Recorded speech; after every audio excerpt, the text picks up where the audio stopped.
शिव गाथा कहानी। शिव पुराण की महिमा। भगवान शिव की महिमा निराली है और शिव पुराण तो अपने आप में शिव की साक्षात महिमा का पुराण है, जिसके पाठ करने या सुनने से ही लोग पाप से मुक्त हो जाते हैं।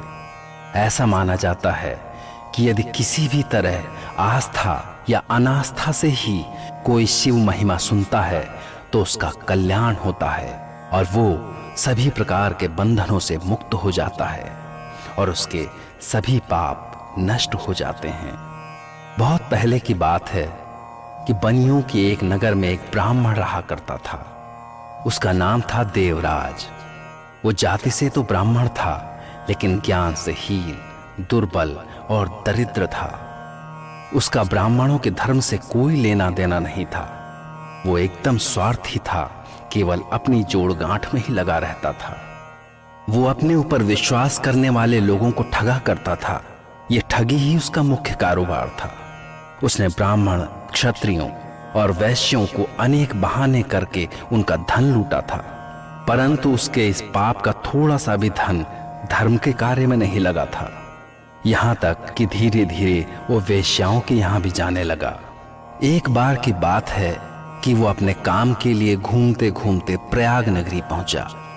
वहां एक शिवालय था। शिवालय में शिव पुराण की कथा हो रही थी। संयोगवश जैसे ही वो शिवालय में पहुंचा, उसे तेज बुखार आया और वो मजबूर होकर वहीं पड़े पड़े महीने भर शिव पुराण का पाठ सुनता रहा और आखिरकार वो बुखार से पीड़ित होकर चल बसा। तभी वहां यमराज के दूत आए और उसे बांधकर यमलोक ले गए। पर इतने में शिवलोक से शिव के गण भी वहां पहुंच गए। वे हाथों में त्रिशूल, गले में रुद्राक्ष और शरीर पर भस्म धारण किए हुए थे।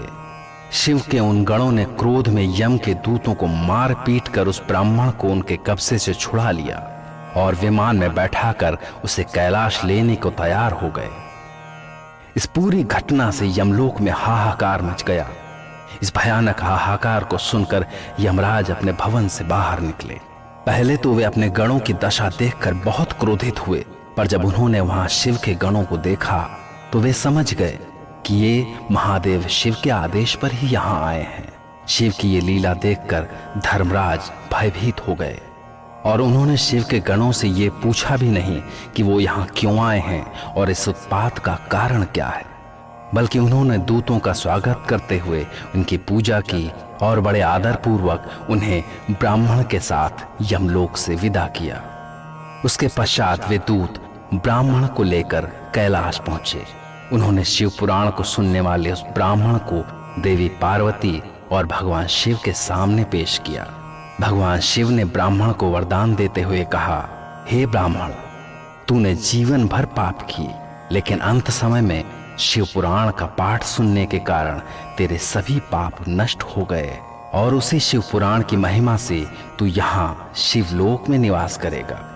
ऐसा सुनते ही वो ब्राह्मण धन्य हो कहता हुआ महादेव के चरणों में गिर गया। ओम